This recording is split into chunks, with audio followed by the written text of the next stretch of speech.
Okay, first of all, I want to thank everybody for coming today. And thank you to St. Lawrence College, who graciously at the last minute supported us by giving us some space to speak with you. As you can imagine, it's quite busy across the road at our place, and space is somewhat limited. My name's Chief Mark Noonan. The spelling we've had on the board there, this is Inspector Darryl Boyd with our operations division. I just want to say yesterday that a local family in our community at large suffered an unimaginable tragedy. First and foremost, our thoughts from the Brockville Police Service are with, and our condolences are with the victims and their family. I will turn it over very shortly to Inspector Boyd to share with you what we can at this time. We do need to be mindful. It is a large, complex, and it is an ongoing investigation. As released earlier, there is a youth involved in this incident, and we have to be extremely mindful of the information that we can give you, but we will give you what we can. And I will hand it over to Inspector Boyd. Thank you, Chief, and good afternoon, everyone. So yesterday, May 7th, was a tragic day for the victims' families and our community. Around 11:30 a.m., police responded to a 911 call reporting the deaths of 3 individuals at a residence here on Cartier Court. Officers arrived promptly and confirmed that the 3 individuals were found deceased inside the residence. The victims were a 49-year-old mother and her 2 daughters, both 17 and 15 years of age. Based on the evidence at the scene, the deaths were deemed as suspicious in nature. It is believed at this time that a knife was involved in the incident. However, investigators are still processing the scene to determine the totality of what took place. Following the initial response, police locked down the scene, and shortly after, police received additional information that led them to an address on the outskirts of Brockville. A 17-year-old local male believed to be connected to the incident was located at that address and taken into custody for 3 counts of first-degree murder and assaulting a police officer. The assault on the officer was a result of the altercation that took place during the arrest, and luckily, there were no lasting injuries to anyone at that location. The accused and the victims are known to one another, and police have confirmed that this is not a random incident. The youth accused was in a relationship with one of the deceased daughters, indicating that this is an incident involving intimate partner violence. Otherwise, the identity of the accused must be protected in accordance with the Youth Criminal Justice Act. This investigation is very sensitive and complex. The incident has a profound impact on the families, loved ones, friends, students in our schools, and our community as a whole. We respectfully ask for the community's patience as investigators continue their work and encourage empathy for those most directly impacted. The accused did appear for a bail hearing today and will remain in custody. We encourage anyone with information that they want to provide to contact the Brockville Police Service, or you can also do so anonymously through Crime Stoppers. So that's the information that we have here to provide. I will take a few questions, but again, like Chief Noonan did explain, the sensitivity and the need to protect the identity of the accused is paramount.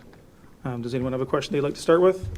Go ahead, sir. Just, in terms of context for this community, are you able to say when the last time there was a homicide and if there was ever something of this scale before, triple homicide?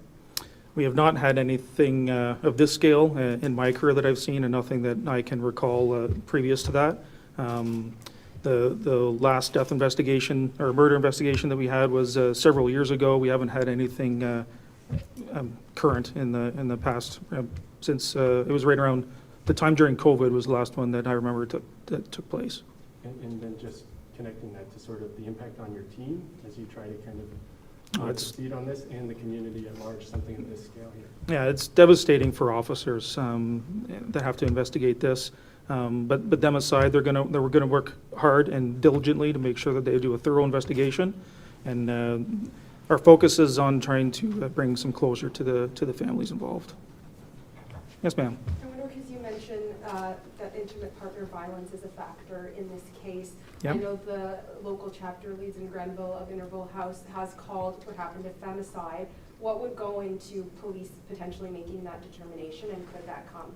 Well, we haven't determined all the details of the motive here, so that's an important factor. The investigation is still ongoing.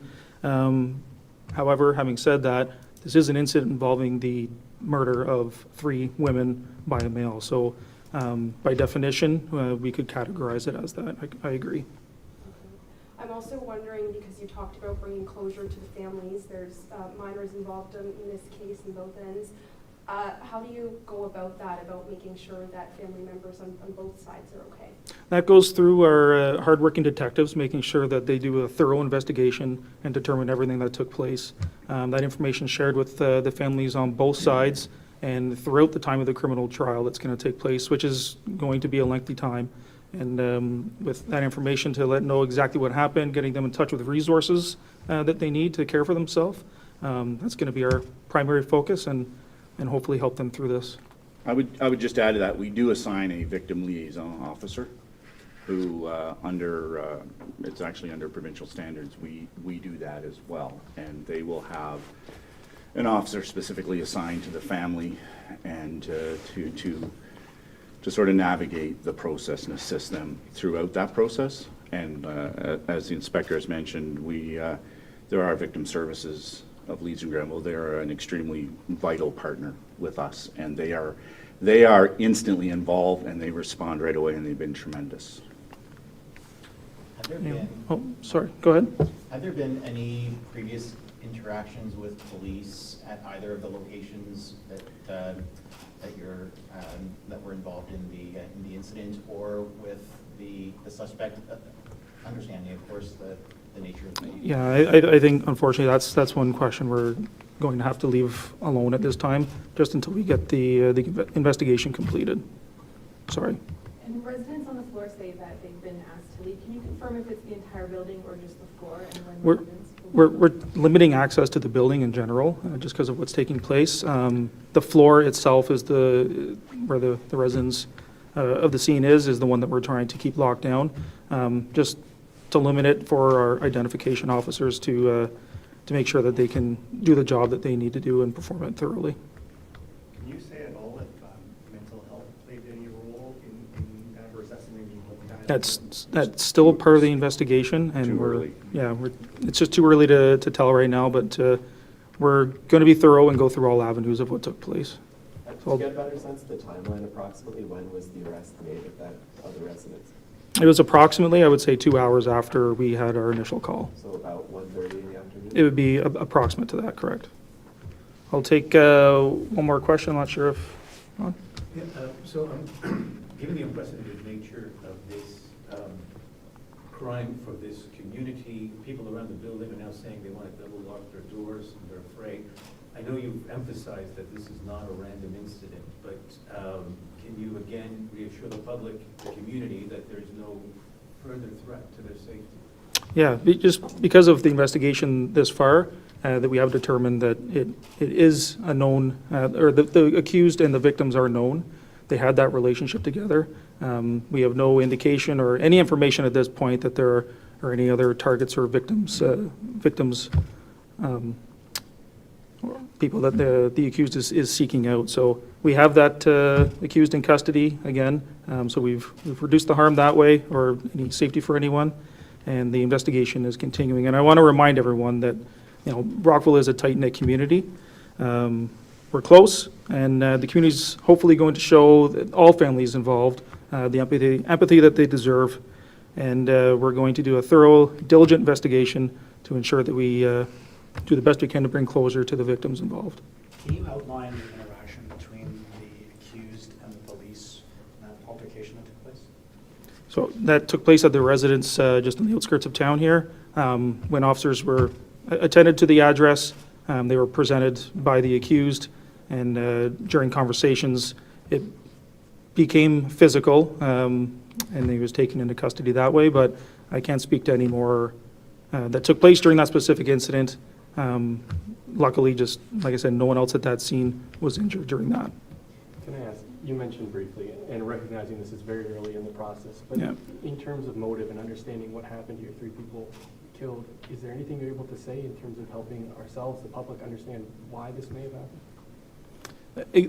A lot of this information has to come out through the investigation, and we're doing all we can to make sure that we're thorough to find out the motives of what actually took place. We can all speculate and look to other sources for information, but before we can fully comment on anything, that we have to make sure that we're thorough and confirm appropriately. I wonder, just in the absence of answers, because there's many things you can't say at this time.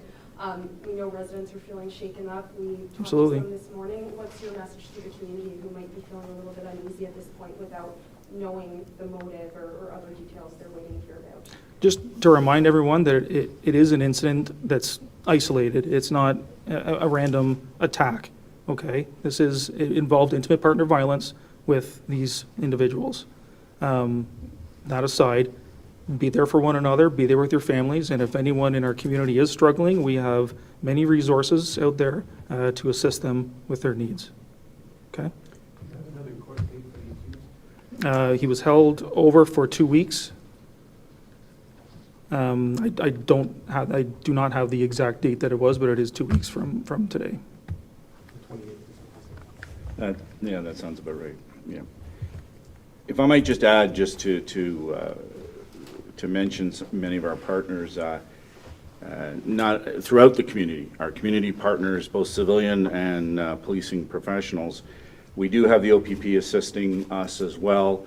They have anything we've asked for. They've been more than accommodating. We have some investigative help and a few specialties that they have provided to us. Our municipal partners throughout the region have reached out as well, and we may, lean on them a little bit too. So we're gathering the resources. They're working hard, and I realize it's sometimes limiting in what we can say to you. We appreciate you coming, and certainly if, as the investigation unfolds, if there's anything further that we can share with you, we will do that. And we appreciate you coming. It was certainly easier for us as a small service to have you all come here, and as opposed to trying to accommodate everybody individually. So thank you very much. Thank you. Thank you.